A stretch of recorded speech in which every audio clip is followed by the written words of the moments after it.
Hey, I am Karen with Mindset Equestrian.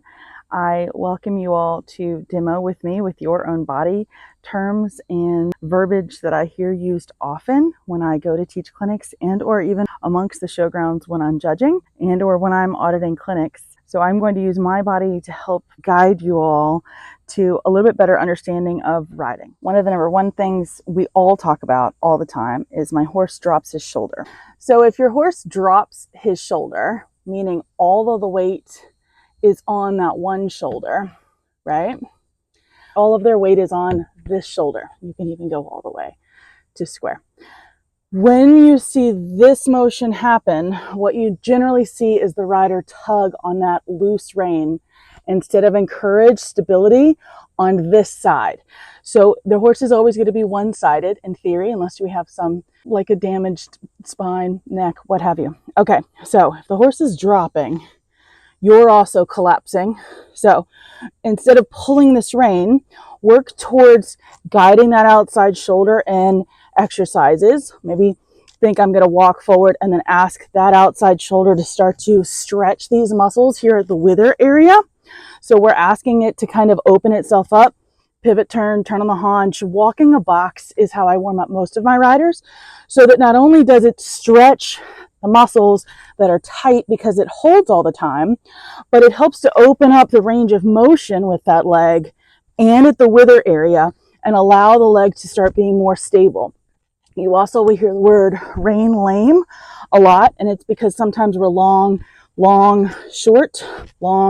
Same scenario. If the horse drops its shoulder, long, short, long, short. But if you get into this position, you'll feel, if you drop the shoulder, the tension in the muscles.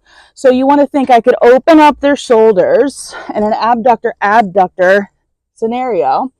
And instead of tugging on the rein that's already loose, help support them and make their neck more even. And that's something you work on when you're doing your warm-up. Another term I hear used commonly is we collect by using the reins. I'm going to demo that as well.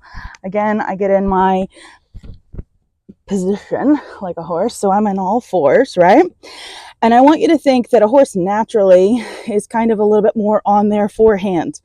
So if you're always pushing the horse for more forward reach, you're always rocking them more towards the hand, the front end, the forehand, right?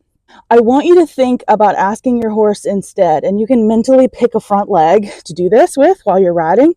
I want you to mentally think, I'm going to ask that front leg, instead of always reaching and pushing, to maybe for 5 strides, just go slower and shorter.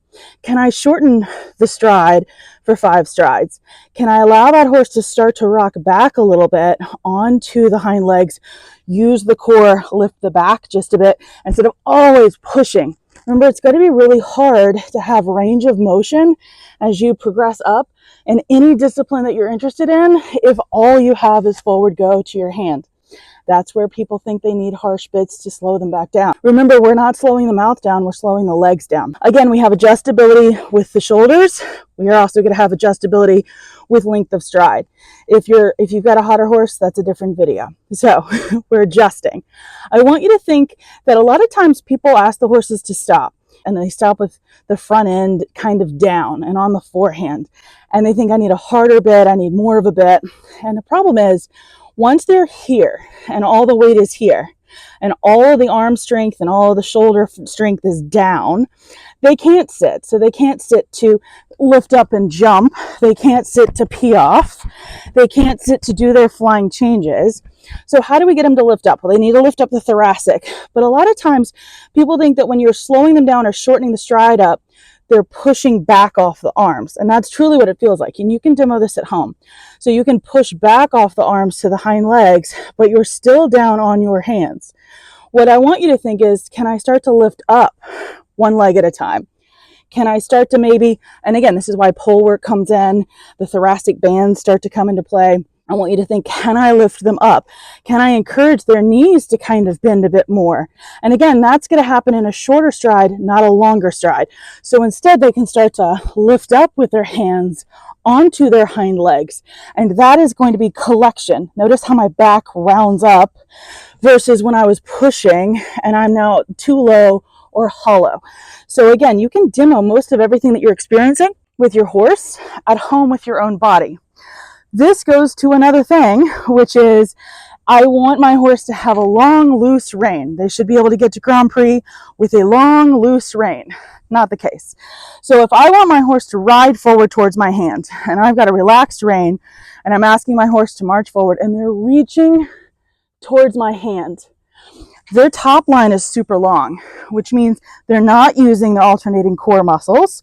They're not engaging the core and rounding the back. Everything is being pushed versus holding. So you have to think CrossFit versus yoga and kind of blending those together, right? So if I want my horse to start to come onto the bit, yes, I meet them in the middle. So the contact, the connection is what we learn. And when we first start off, I'm going to have a straight line from hand to mouth. And then you're going to start to feel like when your horse reaches, can I have that opportunity to massage the bit and add a little bit of leg? Remember, our lower body from our waist down controls the legs. Our upper body from the waist up softens the top line and guides the horse. So we want to think, okay, so he's reaching for the bit. Can I get him as he's reaching to start to soften? Can I get him to start to activate each muscle in the neck slowly? And again, 3 to 5 strides at a time, and then he can release and stretch. And then can we get him to come in and then release and stretch? So again, kind of like a cat-cow situation where the horse then learns adjustability. And that's what I see a lot of times people are missing with drilling. With their training is just straight up adjustability. Can I get these legs to open and do abductor, adductor exercises? Can I get them to not only cover ground, but cover ground back here so they're open and able to cover ground versus clawing at the dirt, which is where they tend to break gait, because remember, generally a broken gait is a loss of balance, which is what we try to say if it's just a temporary hiccup and a loss of balance where they break from walk to trot. So I want you to think, can I start to adjust my horse within my workout 3 to 5 strides? Can I start to straighten that neck so that I can put the shoulders where they belong?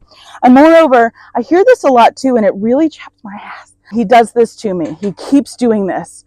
If he keeps doing that, that is your friend. That is your partner that you're coaching. If he keeps doing that, let's find out why. He might not be doing anything to you. It might just be that he's weaker and physically tighter. So again, weak in one shoulder means tight in the opposite shoulder.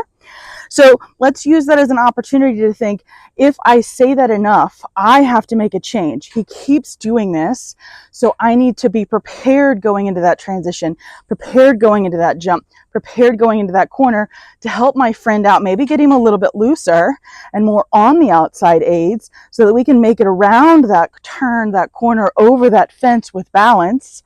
Remember, a lot of times I see a lot of people going over fences and they go to the fence, over the fence, and then they kind of quit riding, like the end of a show jumping around. I want you to think you have to continue to guide them. Most horses are always continuing to check in with you to make sure they're doing a good job. I hope that helps. Thanks so much. If you don't mind, please like and subscribe to Mindset Equestrian and leave any feedback that you might have, positive, negative, your opinion.